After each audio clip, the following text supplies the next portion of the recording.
The moment we push open the door of the Twinkle pop-up store, the announcement echoes through the air.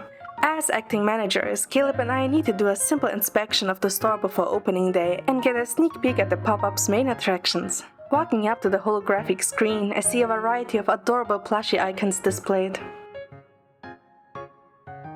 Accepting Twinkle's invitation to be pop-up store managers was worth it. These plushies are adorable. But if one of them is going to be our assistant... I'm still craning my neck to search the screen when Caleb ruffles my hair and taps on Sunny Apple. Isn't Sunny Apple the obvious choice? Too bad there's no Jolly Apple. It's a temporary pop-up store, so the inventory isn't fully stocked. But we still have another option. I tap the airplane in the corner. It wiggles its tiny body from side to side. With 2 Caleb plushies as our assistants, we will get twice as much done. Caleb seems amused by my comment and gently pinches my cheek. What about my little plushie, though? I let out a dramatic ow and pretend it hurts. Ow, Caleb! Sure enough, he lets go of my face. He shakes his head with a helpless smile and plays along. Alrighty then. My manager has priority. Sunny Apple, an Azure plane have been created. Please select the magical trait to bestow upon them. Have you decided what you want to give to Sunny Apple and Azure Plane? The traits Caleb mentioned are the main attraction of this pop-up event. Customers can choose their favorite traits for the plushies they buy and cast trait magic on them.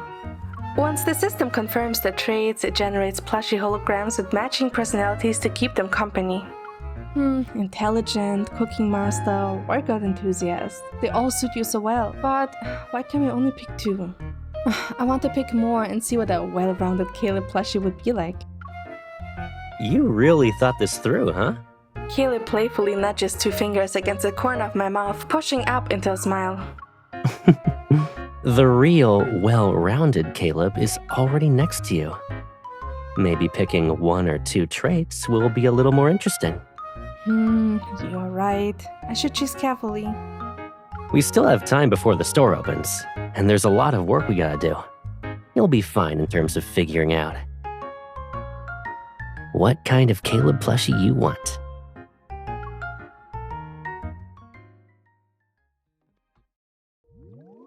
Since then, I have been searching for the right traits, but Caleb has so many qualities. I want all of them. Can't they just give me 800 Caleb plushies? But the grand opening won't wait for my internal wailing. I'm starting to feel the pressure.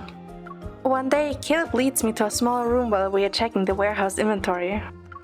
The table before me is covered with colorful fabrics, cotton threads, and beaded strings. Tools are neatly stacked into a small pile. Oh, what are they for? Caleb picks up a piece of soft orange fabric and waves it in front of me. It's to help you unwind, you know? You've been thinking about those magical traits for so long. If I didn't distract you, you'd probably be agonizing over the choices in your dreams. Is it that obvious? I will admit, those have been on my mind these past few days. Opening day is almost here and time is running out. This is a rare chance. I don't want to just randomly pick something. When I come back to my senses, I find Caleb resting his chin on one hand, watching me with playful amusement in his eyes. It's not. Oh, I think the white one looks nice. It'd go well with the orange fabric you're holding. I awkwardly change the subject. Thankfully, Caleb shakes his head with a smile and doesn't tease me any further. The crafting does help take my mind off things. During a short break, I catch a glimpse of Caleb's impressive fluid handiwork. He keeps his head down, his fingers deftly guiding the needle and thread through the bead's holes. He made more progress than I did. Stare any longer and you'll make a flower bloom on my face. I knew you'd be good at this, but you're too fast. I feel like you will finish 3 for every 1 I make. I mean, I've made lots of scarves and bracelets. You eventually get the hang of it. I hum and set down my half-finished piece, ready to sit back and admire his work, when I see... Caleb picks up a piece of denim fabric and pairs it with red velvet. The combination is peculiar, whether in terms of color or texture. How about we use those pearls on the right instead? I think they go better with the red velvet. Why? I think it looks good like this. A bad feeling creeps over me. I try my best to talk him out of it, but my efforts fail. If anything, Caleb's hands move even faster. Before long, he finishes the piece and clips it onto my head. Oh, Caleb made this, so bear with it. Caleb made this, so bear with it. Caleb made this, so bear with it. You don't believe in my taste for aesthetics? I remember you always liked the little things I made for you. Caleb's voice falls to my ear. It tingles. I touch my earlobe and let him guide me to stand in front of the mirror. The garnish combination I imagined doesn't appear. My eyes widen at the pleasant surprise before I turn to look at Caleb. Just as I imagined. It goes perfectly with what you're wearing today. It might not work for everyone, but when it comes to you, I'm confident. I am speaking from years of experience. I reach for the hair clip only for my hand to touch Caleb's, which hasn't pulled away yet. He tightly squeezes it. Caleb's better at crafting than I thought. Maybe this trait isn't a bad choice. I pull Caleb back to the pop-up store and head straight for the holographic screen that's still on the trait selection interface. Welcome, managers! It's time to infuse your plushies with magical traits. After I enter my choice without any hesitation, white light ripples across the screen. When the glow fades, a plushie wearing a knit apron appears. You picked Master Crafter. Just one? Yeah. Since one plushie can't capture everything about you, I might as well pick a trait that left the greatest impression on me recently. It's a nice way to remember our crafting session, isn't it? Caleb nods with an air of seriousness. I think there's one more trait that's essential to Caleb, though. Before I can react, Caleb adds a new trait to Sunny Apple's profile. 2 plushie holograms fly out, but they look exactly the same as before. I give Caleb a questioning look. What did you add? Sunny Apple hasn't changed at all. You'll find out soon enough.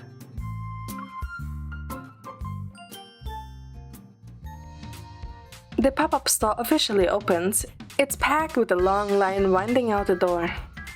Before heading out for lunch break, we check the store's security feed as usual. Caleb suddenly taps the bottom right corner of the screen.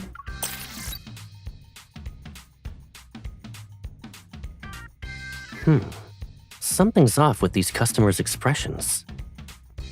I immediately pause the video and review the footage. A plushie hologram is running amok as it startles customers. Whoa, one plushie did that? What kind of traits were put on it? Caleb tinkers with the hologram system and its traits turn out to be... Curious and mischievous. Good thing we caught it early. The hologram was generated 3 minutes ago, so it hasn't affected too many people. Switching back to the live feed, I see the mischievous plushie charging at the Azure plane. Sunny Apple swiftly moves to block its path. Just as an epic battle is about to break out, the mischievous plushie suddenly vanishes. Surprised, I turn around to find Caleb lowering his hand from the hologram controls. It took me a bit to find the button to shut stuff down. It's fine now. Out of the corner of my eye, I catch Sunny Apple conjuring a holographic flower for Azure plane. Then it hugs it. Giving gifts, hugging, patting its head. What you thinking about? Deep in thought, I look at him as I stare at his face. When he ruffles my hair, I realize something. Isn't that just like how Caleb comforts me?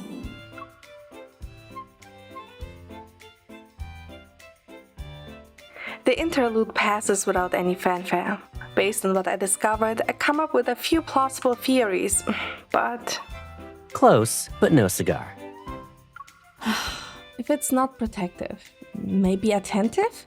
Sunny Apple even made a flower to comfort a souplane. Nice catch, but you're still a little off. Do you want to keep guessing?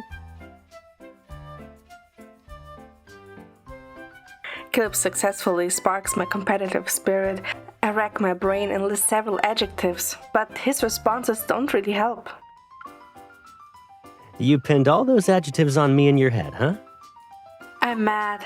I pounce on him with an exaggerated ferocity and pinch his cheeks. I keep guessing and get it wrong. Caleb, you're messing with me on purpose. Caleb catches me with practiced ease. He wraps his arm around my waist and pulls me back until we tumble onto the sofa in the back area. Oh no, you figured it out. A stomach growl scatters the words I was about to say. Argument postponed for now. Food first. Do you want to check out the nearby restaurant? As I'm about to get up, Caleb grabs my wrist and pulls me back. It's peak lunch hour right now. I asked around earlier and the nearby restaurants are hard to get into. You're gonna wait for 2 hours at least. I cross my arms and wait for him to continue. Sure enough, he retrieves a food container from an insulated bag in the corner. A delicious aroma wafts out. I prepared lunch this morning. We can eat it now, unless... I softly huff, take the chopsticks Caleb offers, and stuff a braised chicken wing into my mouth. Yours is still the best. No rush. Save some room for the soup. I savor Caleb's homemade lunch, but my thoughts drift elsewhere. Even how he uses his talents to comfort me is similar to the way Sunny Apple gives flowers. What else could that trait be? On the final day of the pop-up store, we embark on our last patrol before closing. The special decorations of this magic place haven't been taken down yet, but Sunny Apple and a surplane, who once roamed among them, are gone. The plushies disappeared, and I still haven't guessed your secret trait. I'm starting to think I was just seeing things. Maybe you never added one. I'd never lie to you about something like this. Your last night as manager isn't over yet. Who knows? You might figure it out any second now. Unconvinced, I open the display case to retrieve the official gift prepared for the store managers, but then I freeze. A tiny splash of green is nestled between two familiar plushies. I thought there were only Sunny Apple and a surplane. Where did Jolly Apple come from? I thought the official set felt incomplete, so I made a small suggestion. Want to take it out and get a closer look? I grab the plushies. As Jolly Apple comes into view, I spot a tiny hair clip on its forehead. I'm surprised and delighted. Is this the one you made for me? Yes, a miniature version. We have been together this whole time. When did you even make it? I didn't know at all. I can always squeeze in some time. Besides, didn't you make me a master crafter? I finished making Jolly Apple and the accessory just before the store closed. It's hard to see the trait with Sunny Apple alone, you know? It's only there once Jolly Apple is around. I hold the three plushies close as a guess forms in my mind. Seeing me with my head down, Caleb ruffles my hair and smiles gently. Now, do you get the hint? A familiar grin spreads across Caleb's face. The bright, warm lights stretch our shadows across the floor. They're inseparable, pressed close together. No wonder I couldn't figure it out. You have been playing word games with me. No one said the traits had to be adjectives. A certain identity's actions can be both protective and attentive. Looks like you figured it out. Yeah, I just realized the answer was simple. Do you want to compare answers? There's one identity that will never change, no matter where we are or how we feel. It's also the trait he will never let go of. I softly whisper the answer we both already know. I'm here.